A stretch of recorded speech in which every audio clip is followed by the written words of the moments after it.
Welcome to the Catholic Life Everyday, the podcast, where we will discuss tools and ideas that help parish leaders encourage parishioners in living their Catholic faith daily. Every month, we will cover a variety of short topics across a broad range of products and services offered here at Diocesan.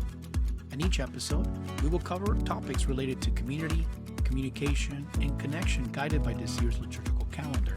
Discover, transform, journey, and prepare. The topics are designed to help you best serve the people entrusted to you at your parish.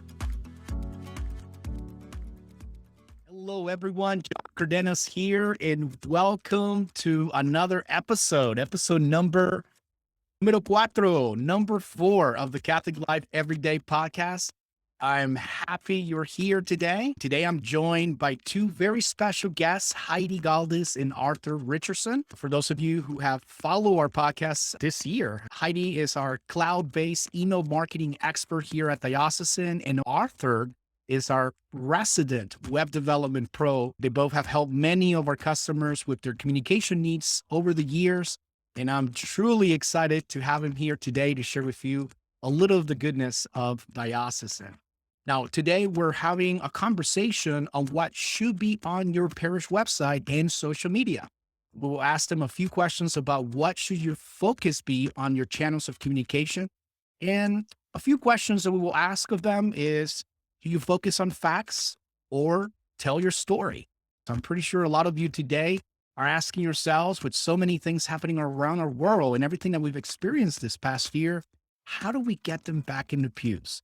So again, buckle up. We're getting ready to get started on this episode today. But before we get started, as always, we like to start with some prayer. And how better than to start off with, again, happy St. Patrick's Day to all of you too. But I thought today would be an appropriate way to just, do prayer collectively, all of us together. Let's gather, ask for God's grace, and let's pray the St. Patrick's prayer for today's celebration. In the name of the Father, and of the Son, and of the Holy Spirit, amen. May the strength of God pilot us. May the power of God preserve us. May the wisdom of God instruct us. May the hand of God protect us. May the way of God direct us. May the shield of God defend us. May the host of God guard us against temptations of the world. May Christ be with us. May Christ be before us. May Christ be in us. Christ be over all. May thy salvation, Lord, always be ours, this day, O Lord, and evermore. Amen. In the name of the Father, and of the Son, and of the Holy Spirit, amen. Well, welcome, everyone. Hello, Heidi, Arthur, are you guys there? We're here.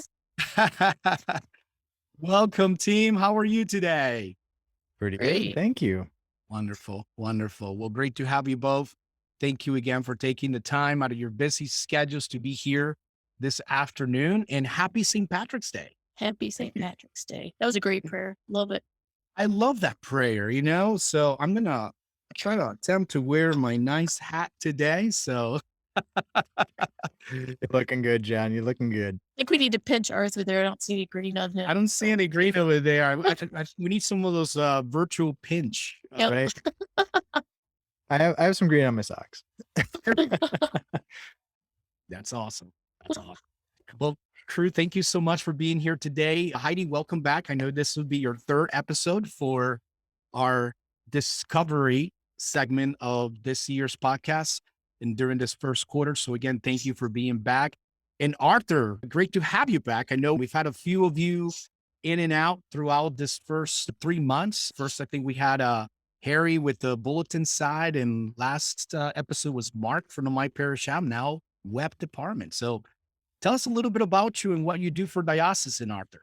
Yeah, for sure. So, as you said, my name is Arthur Richardson. I am the web project manager for Diocesan, our web team. So I'm kind of the guy pulling the strings behind all the website projects that we've got. I'm just making sure that everything is moving slowly, connecting the team to make sure that we can answer all of your questions, making sure the process goes smoothly. I've got my eye on anything that's new, anything that's up and coming, and looking to see how we can implement that well for you, our customers. That pretty much covers the majority of what I do that's relevant to, I guess, to this conversation. Yeah, Now, you've done some work in the church too, Arthur, correct? yes, yes, I have. I've been a youth minister now for 3 years. No longer since COVID. I am no longer working in a parish. However, for 3 years, I worked as a youth minister. Before that, I actually worked as a missionary in Wisconsin, going from parish to parish with a group of other young adults leading retreats. And yeah, so I've got a pretty good idea of the general feel of what a parish is and what it's like to work there. Yeah, it's been definitely a fun adventure. So I think in total I've had 5 years of experience working with parishes. So yeah, I may not look it, but I'm a little bit seasoned. Well, I'm sure we're gonna put you to the test today when it comes to technology, especially with web and social media with the help of Heidi. So thank you Oh, so for sure. much, Arthur, for being here. Now, Prue, where can our viewers and listeners find you should they need any advice, after today's podcast? Well, they can always go to our website for one thing, dias.com. Easiest thing to remember. And you can reach out to any of the departments via there. And there's always our 800 number also, 800-994-9817. Absolutely. And then Arthur, for you? yeah, for sure. So if you call that line, you can always ask for Arthur and they'll send you over to me. And we also have a help desk email. I believe it's, oh goodness, I'm Help me blanking. with that. I should know that, Arthur. We I just should be updated helping it. you with this. Hold on a second. You're Well, right. the evangelist one is evangelist at dias.com. That's right. So maybe that'll help you. Web department at dias.com. Exactly. That's the Correct. old one. That's the old one. Okay. That's the old one. We do have Web to update support. this. Web support. Thank you. Web support. That's what it is. Yes. So that we just updated that kind of recently within the last like 2 months or so. So um yeah. So don't go to diocesan web. That was the old one. Web support is where you want to go. Web support at diocesan.com. Wonderful. Thank you, Arthur. Thank you, Heidi, for sharing that. And today's topic, get them back into pews. I thought it was brilliant title, by the way. Can't take credit for that, but it was a great title. Thanks. Arthur, my friend, that was an amazing title for today's topic. So thank you for that. But when prepping for this podcast, for all of you listening and our viewers today, we really had to dig deep as far as some of and not too deep, but we did have to do a little bit of research about what can we bring to all of you today that's practical, that's useful, that you can take back to your parishes and share with others that you are working with, and how to really engage and how to get them back in the pews with everything that we've experienced this past couple of years. And with everything that right now in our world, everyone right now collectively we're experiencing with all of the challenges that other countries right now, and Ukraine especially, are dealing with right now. And what it reminded me of in preparation for this and talking to Arthur and Heidi, we talked a little bit about collective trauma last year. We had that was a big part of our topics last year. Towards the end of last year, we introduced a little bit of this topic early this year in our first episode about collective trauma and how much COVID has changed the landscape of communication in our surroundings today. So, and I guess for all of you, if you're not familiar with collective trauma, I think the name already says it, but I think it's always important for us to be reminded that it's an occurrence when an entire society experiences a significant event that shakes those things around our communities, our family, everyone around us today. Things that we come to find as safety, security, health, support. The fear of illness these days, the loss of family and friends. It's a constant challenge for all of us today. And not only that, but also the changing guidelines. So we now hear, I don't know if you all heard these aren't right in the news. We now have a merge of two, viruses now. I think is Deltacron. It almost sounds comical.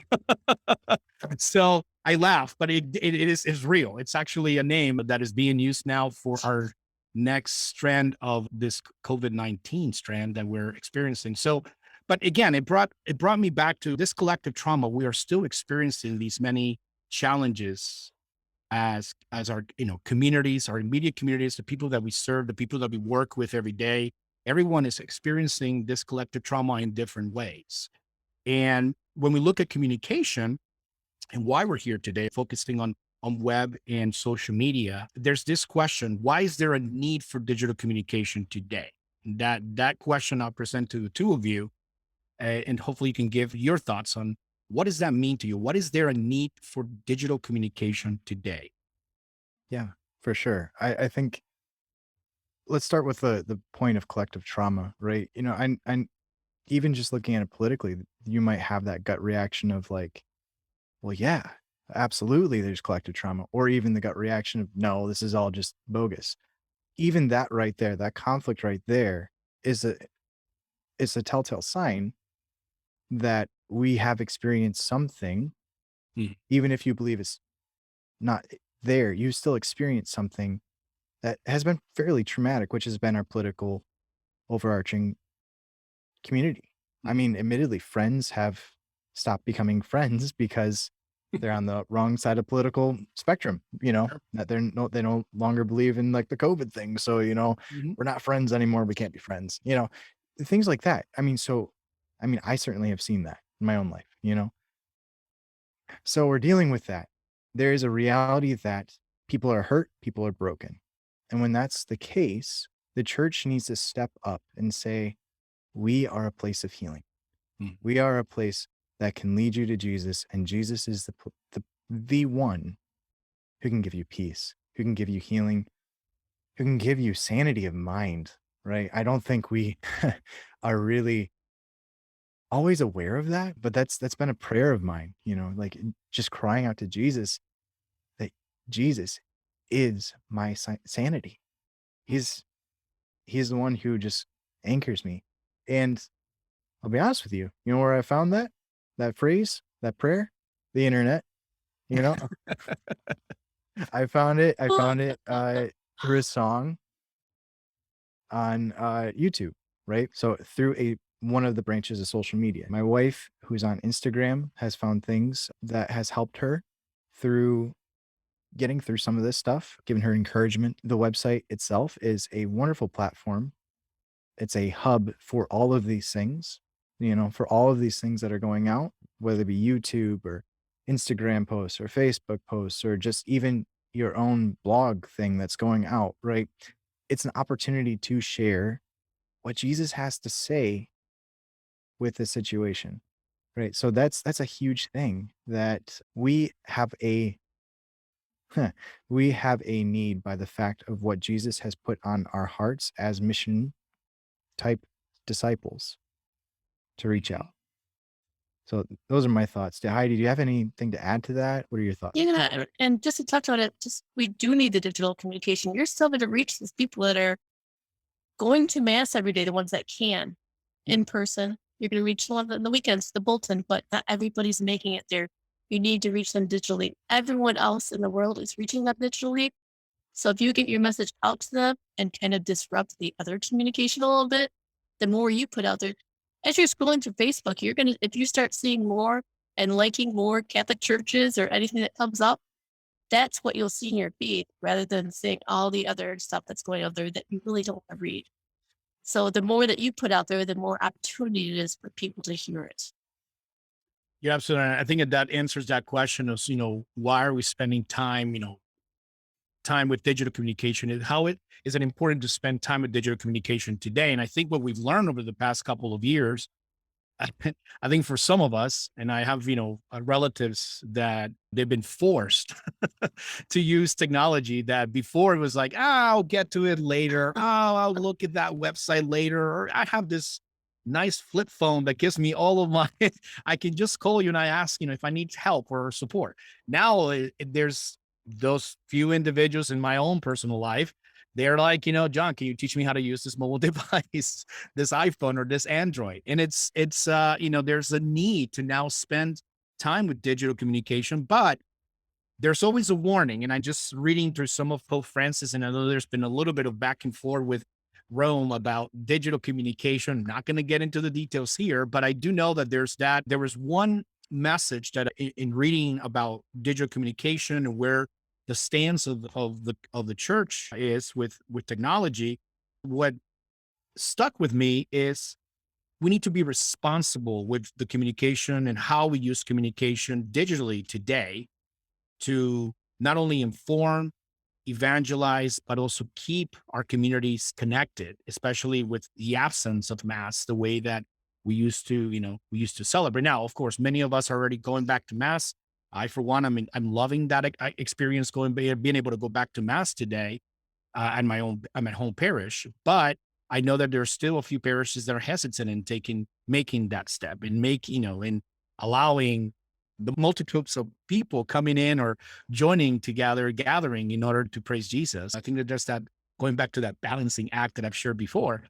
There's the, importance of being with digital communication, but there are those factors to consider as to how we use that communication today. What are your thoughts on that?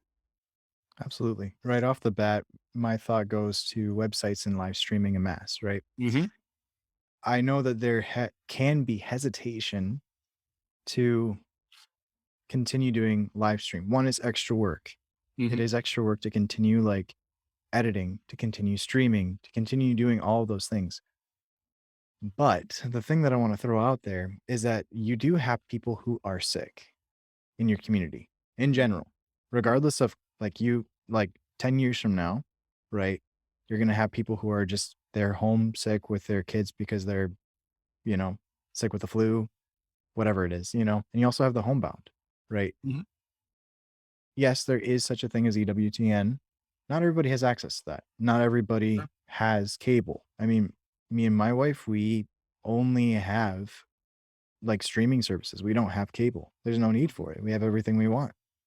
So, you gotta make sure that you are still connecting your people who are homebound, who are, if you will, in their own prison. You're still opening the door to their prison, right? Hmm. Jesus said to us, make the captives free. This is one way that we can. And it has to be intentional though, because you know, the concern is, well, if we're just doing all this work to have it on the internet, they're not going to come in. That might be true to a certain extent if you are not intentional, for sure. But if you are intentional, if you showcase these are the things that are happening here at the parish, here's the events, and you are welcome to come. We want you here. We want you to be a part of this community. And you express that, you will find that people are going to want to come in. Sure. Right. So that can be definitely an issue. But if we're intentional about it and we're not just like doing it just to get something done, we'll find that we are better bringing people in. Hmm. I agree. That's so true. Arthur, you touched on something about the live streaming the mass. And yes, it is. You had to find an extra volunteer to run the camera and to edit and all this. But I talk about my parents a lot. My dad's had a couple strokes and all that. There's many days where he can't go. Yes, our diocese broadcasts, from the cathedral every Sunday. He can watch it. That's great. But he loves to see his community. He loves to see his priests. He loves to watch the people he knows go up for communion, hear the choir that he used to sing here every Sunday. He feels part of that community still, even if he can't go for 2 or 3 weeks. Sure. And he's more comfortable to go back when he can rather than being hesitant. Mhm. So if you keep on streaming it and they feel like you're part of the community, they're going to be more likely to walk in through those doors when they're ready. Mm-hmm. True. True. True. True. Absolutely. Now, again, we talk about stories, and this was actually Arthur shared this. We did a beautiful webinar last year where Arthur, of course, being our guest in that webinar, he talked about telling stories and this idea that in order to bring them back to the pews, get them back on the pews, it takes more than just posting a beautiful image or posting an Instagram image or a feed of Facebook or that sort of thing. I think there's a lot more than that. Don't you guys think that there's got to be more than just posting something? We go from the fact to the storytelling is part of our intro today. So, what are your thoughts on that as far as telling a story? Maybe we can start with you, Arthur, being that you spoke beautifully about telling stories through your website last year. Yeah, for sure. I think it really starts with this truth. And if we believe this, I think it'll give us confidence to move forward with it. But in Revelations, we hear that the testimony of Jesus is a spirit of prophecy, right? So if he can do it in me, he can do it in you. And if we start with that truth of Jesus has given me new freedom, that story itself can give freedom to somebody else to feel comfortable to come, Sure. right? More importantly, if we're trusting in him, that he's going to be doing miracles through us and revealing what he is doing, you're going to reveal the fact that God is in fact active today. I think that's one of the biggest deterrents that people have of coming to church, because I think, and this is how I grew up. I don't know if you guys feel the same way, but I grew up where church was just about whether or not you were moral, especially when it comes to reproductive things. Like as long as you're good there, you're fine, and if that's the culmination of our faith, we are sorely misplaced. We are like people aren't going to want to come back, especially after that habit has been broken. People aren't just going to want to come back just to be told you can't do X, Y, and Z. That no one wants that. Even if you don't want it, and you don't want to, if you're told you don't want, like you should not do it, you're going to be like, well, who are you? I'm American and I'm free, So the point being is that what we want to be saying is like speaking in the positive of what God has done in me. If at this parish, and I mean like at my own parish, I have received so many spiritual encounters with my God, and he has given me freedom from so much pain and so much loss just within the past few months, and being able to share that, I probably can bet you're like, ooh,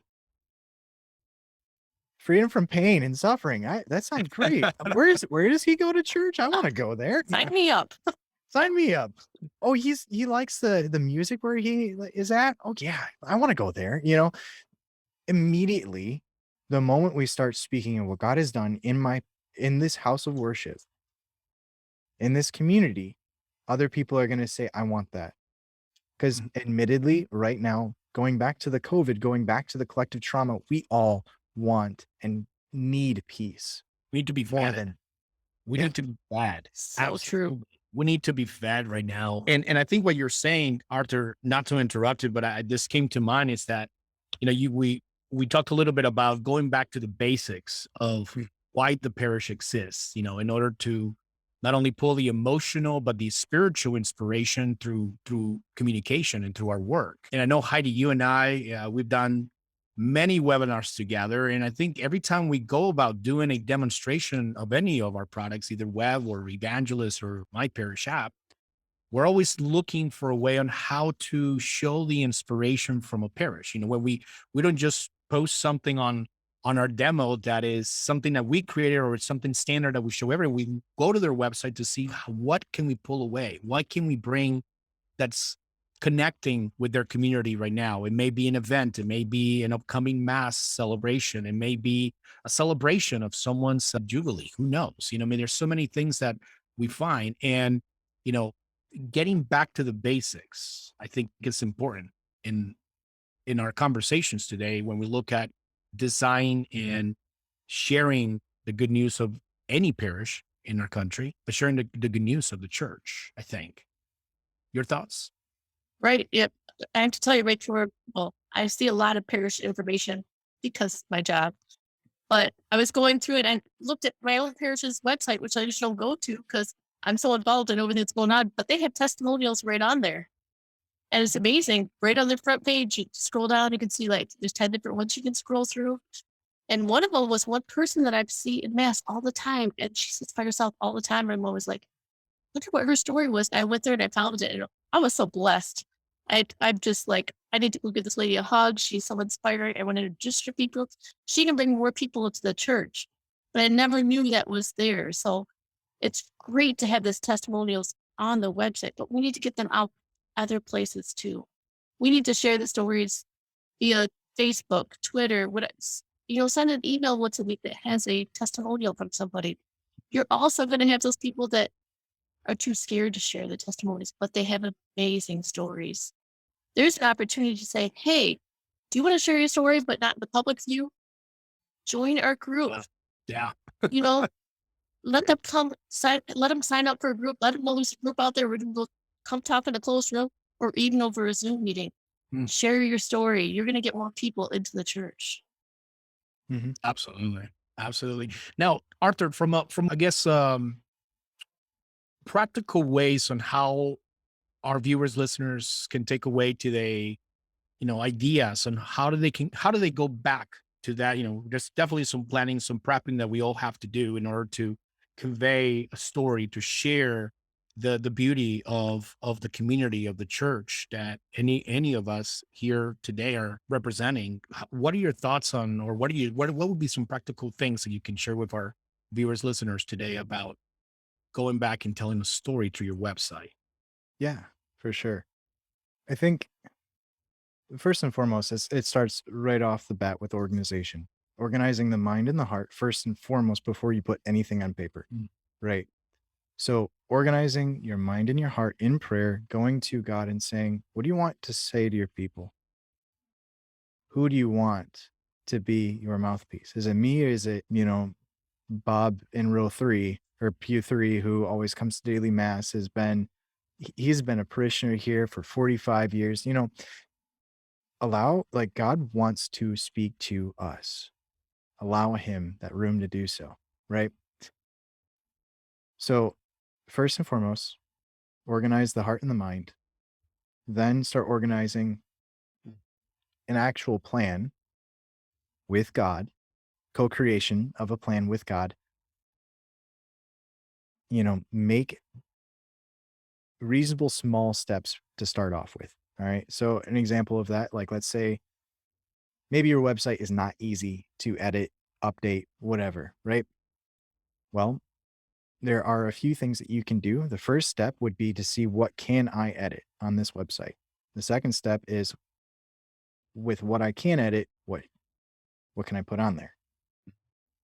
And just moving down that step-by-step process, writing it all out. And this is where it gets really important. With God, allowing those little goals to be reached, celebrate. Celebrate with Jesus. Say, thank you for helping me get here. Yeah. I will probably guarantee you that you will feel the Lord pat you on the shoulder and say, well done, my good and faithful servant. And that's going to encourage you to keep going, right? Sure. If the Lord calls you to, invest in one of our products, cool. If not, and like you don't have the funds, that's also okay. We all have tools at our disposal. And this is something that I know from my years of youth ministry. We had a very small budget, but we still had things around that I could rework and redo and like try to use to our benefit. Yeah. So that's also part of that organization bit where you assess, what do I have and how can I use it? Or how should it be used? Right. There are a lot of free things out there, such as Canva, where you can do stuff, really cool marketing things that it's free. It just takes a few minutes. I would encourage you that if you're going to do that, do your research. Do research on what makes good marketing things, what makes a good post, because I see a lot where people say, ooh, I've got the whole rainbow. I'm going to use all of the colors. I was gonna say something along that. Oh man, it can get a little bit messy, and that's okay. It is okay, but also posting something that is beautiful is going to draw people in, right? We are naturally attracted to what is beautiful. Now, that might seem kind of like, well, duh, but it's important to acknowledge that, because if we acknowledge that, then we can acknowledge the fact that God is beautiful. That's who we're trying to represent. That's who we're trying to showcase here. Therefore, I'm called to, like God, to create something beautiful. And if I'm in that place, at least I have found, when I put myself in that place and I'm not just trying to like force something, the creative power of God just starts to flow through me and some beautiful things happen. I've seen it in just my own like personal thing as well as here at work. Yeah. So that's a couple of important tips. So I kind of rambled, not maybe not rambled, but No, that's okay. No, well, you weren't. You brought up some, some resources. I think that most of us that are either, someone that's in, doing bulletins today, looking for images. I'm sure Canva.com, for those of you that may not know where to find it, just go online, type Canva.com. There's a whole gallery of it. But I also want to remind everyone that Diocesan does offer a number of resources, and not only that, our staff, our talented staff, for goodness, is, you have, Arthur, Heidi, and so many others within our company that are here. You've met a few of them already. Mark Wadiga from my parish shop. He's more than happy to assist with any images or work that you may need for your applications. If you're looking at my parish app, or from a bulletin standpoint, you have Harry, who has a wealth of knowledge, 30 plus years of industry experience in working for diocesan. So please, reach out to us. We'll be more than happy to assist and give you tips, ideas, and how to, best communicate with your parishes. Now, we're nearing the end of today's session, but Heidi, Lent is here and then Easter's around the corner. But what do you recommend our viewers do to prepare on how to get them back in the pews when we're thinking about getting back in the pews with simple communication via social media, via, in our case, of course, by the use of evangelists? What are some of the tips, ideas that you can leave our viewers, listeners today with? Well, I know I've been focusing on, get the testimonies and all that, but you really do have to give them the basic information. If you want people in the pews, they need to know your mass times may have changed. Mass things are going back and forth. I know they are in our diocese all the time. You need to get them the information. They need to know when to show up for sure. That's I've right. seen a couple parishes already that are putting out their Easter liturgy schedules, which is great. Get them out there for people. All those reconciliation times, get them out for people to see them. Put them everywhere. People are not going to mind seeing them. It's better than them having to go in and search for 'em. Yeah. If it's right in front of them, they will go to it. So really, and I do want to say, don't be afraid to ask for help. Of course, we're here to help, but ask in your own parish. Sure. There's always somebody out there that's going to be willing to help you do things too. Very important. Yes, and again, I think our last episode we did talk a little bit about some of the resources during Lent, during this time of Lent. We just touched on Ave Maria Press. Well, actually, 2 episodes ago we had Sister Miriam, which was a great experience for all of us here at Diocesan, not only to have her with us, but also to share some of the resources that she's making available through evangelists. So for those of you listening and viewing today's session, again, we invite you to go visit evangelistdiocesan.com/evangelist and learn more about this great product, but also some of the available templates that are being made available. Correct, Heidi? Yes, those of you who are hitting that roadblock, and can't figure out what to do, we have templates. Just grab them and send them out. You don't even have to think twice about it. And many of you are overwhelmed at this time, so we have things prepared for you to use. Correct. Now, and I guess the other question I think a lot of us ask when we're looking at social media and web, and there's a combination, there's a marriage sometimes of these two services, these two channels of communication, aside from the handles that we have on our website, showcasing Facebook, Twitter, Instagram for many parishes that use that service. What are some of the tips that you can give our viewers, listeners about how much information to share? I guess what are good reminders for our listeners today when it comes to that? How much should I be, offering through the website? How much should I be offering through social media and other channels of communication? And that's the thing too. You can choose where you want to put everything. You may not want to send everything out to Facebook. Hmm. You may not want to send everything to your website. You may want to send an email once a week and that's it, and put everything else on your website. You're going to hear from people if they're getting too much. They always have the option to not look at it. That's no problem. But you do. I would definitely. I know my parish chef Mark always says this too. Twice a week is great. Once a week is very essential for sure. If you can get at least twice or 3 times a week, do it. But you do have to keep up with those things that are urgent or changing, or you have to see what's happening in your parish. That's true. What about you, Arthur? I think a great rule of thumb is put yourself in the shoes of the person you're sending this to. Mhm. Imagine you're busy. How long is the thing that you are willing to read, right? When it comes to an email, whenever I'm like sending anything to one of our clients, Mhm. I always think, all right, how would I want this to be organized so I have all of the essential information right here at my fingertips without having to read a whole book, right? Same is true with a website. Same is true with any type of communication that's written. We all lead really busy lives, even in the midst of COVID. We do. Admittedly, there's still sports practices. There's still, if we're lucky and in an area that this can happen, friends, because that admittedly that's really important right now. Um, there's other church events, there's other school events, yeah, our families are just busy. Mhm. We all have work as well, which, these things take up time. What you don't want to do is discourage somebody from actually reading because there is a wall of text. True. So uh, put yourself in their shoes. Yeah, that's true. I've One of seen. my favorite sayings, it's like food, you eat with your eyes first. That's true. And so make sure it's appealing to who you're sending it to. Mhm. So important. So important. All right. Well, Heidi, Arthur, one more time, where can our viewers find you should they need your advice and assistance?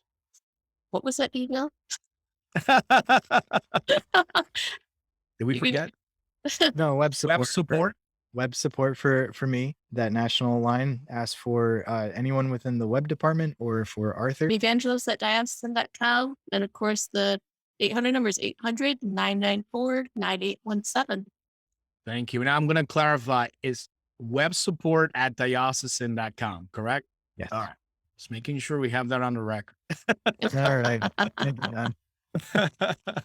Well, I want to thank you both again for your time, and great to have you back, Arthur. It's always a pleasure to spend time with you, and especially at this year's podcast. This is an exciting time for all of us here at Diocesan, and truly blessed to work with two great individuals in our company. So thank you so much, Heidi. Thank you, Arthur, for your time. And all right, well, I hope everyone enjoyed today's episode 4. Hope everyone takes advantage of some of the resources available at diocesan.com/web and diocesan.com/evangelist. If you're interested in learning more about our products and services, and of course, feel free to reach out to Heidi and Arthur via those 2 emails we just shared, or our 800 number 994-9817. I hope you will continue to join us in future episodes. Please visit diocesan.com/podcast for today's recording and any future episodes. There's a lot in store this year, so stay tuned for some exciting episodes. Finally, thanks for joining us again on the Catholic Life Everyday podcast.